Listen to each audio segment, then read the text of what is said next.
Hi, my name is Kate Griffiths from Whole Self Leadership, and I'm coming on today because I want to talk to you about the next chapter in our Conscious Conversations book club book, which is called How Not to Be Afraid.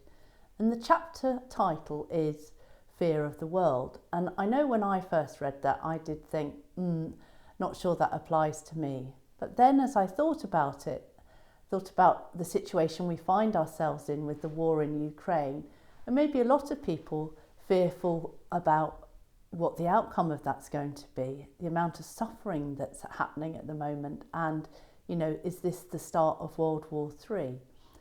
So I want to address that first by saying, how mindful are you in terms of what you're watching in relation to it, and also what conversations you're involved in and what you're seeing on your social media platforms.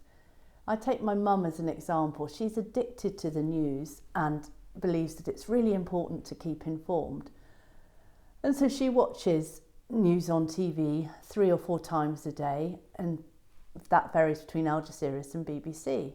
You could say, well done you, but actually what I notice in her mental health is that it makes her more fearful, more anxious and more worried, rather than actually helping her get through the day in a positive way. And I think that's because if you think about, most of the news is very much fear-based and telling us negative things, doesn't focus on any of the good things that are happening. So I would say, as a starter, if you're feeling a bit overwhelmed by what's happening in the world, or even in your own world at the micro level, then just pay attention to what is on your mind and what you're filling your mind with.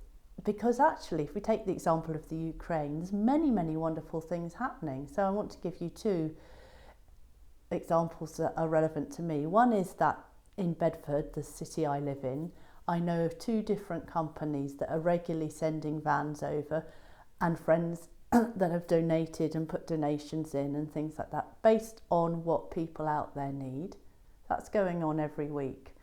And more directly, within our friendship group, a friend of ours has been in the reserve forces now for a number of years, but he's also a trained nurse, and he decided to volunteer, and he's over there. We've seen photographs of him in his camp, which is just inside the Ukrainian border, and they're working with refugees and helping to tend to their needs on a very practical basis in terms of, any wounds that they're suffering from. So it's incredible how people come together. So that's the thing to hold on to, that then gives us hope and helps us to find a place of peace within ourselves.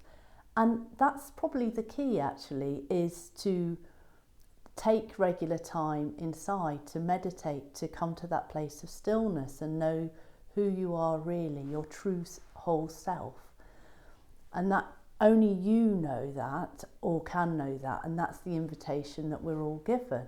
And that is really what lies behind my community, why we meet up 3 or 4 times a month to meditate, and once a month to read the book. So it is about gathering together with like-minded people, and you might not want to be part of the Conscious Conversations community, and that's fine. You could set up your own. As a minimum, you need 3 people. And here are 2 or 3 questions you could ask each time that you meet, be that weekly, fortnightly, or once a month. And that is, what's filling me up right now? What's actually dragging me down? And each of you answers these questions in turn. And the third one is probably the toughest, which is, what do I need help with? Because nobody likes to admit that they might be feeling vulnerable, but we live in an interdependent world, and people like to be able to help if they're invited to do so. And actually, sometimes we all need a bit of help. And it may be something really practical, like I need a hug right now, or it might be, would somebody meet with me regularly to go for a walk? Or it could be as down to earth as, actually, I can't pay my rent right now. Could people help me with that? Whatever it is that you need, and if you're each offering something that you need or asking for something you need, then it takes away some of that vulnerability.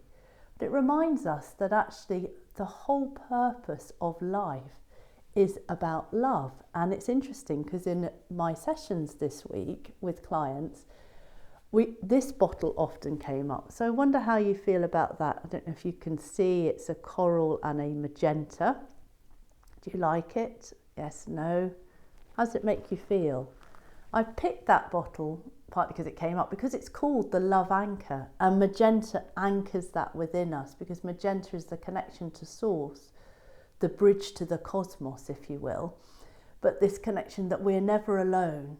If we ask for help and if we connect in, we can feel that love. But also the coral is there because that's the vulnerability piece, the bit about admitting, yeah, I am perfectly imperfect. There are some things that aren't working for me where I could do with some help. So as we recognise that and reach out and lean into the groups that we're in, or reach out to new people, then actually that's all part of the flow of living and life, and it makes it much easier to deal with those times when we feel overwhelmed. So as I said earlier on, the Conscious Conversations Book Club will be opening up in April, so this month. We're starting a new book. We're going to be starting to look at the soul, and there's a choice of about 3 or 4 books, so make sure that you vote for that and reach out and either leave a comment under the video or DM me if you want to know more about it, because we'd love to have you in the community.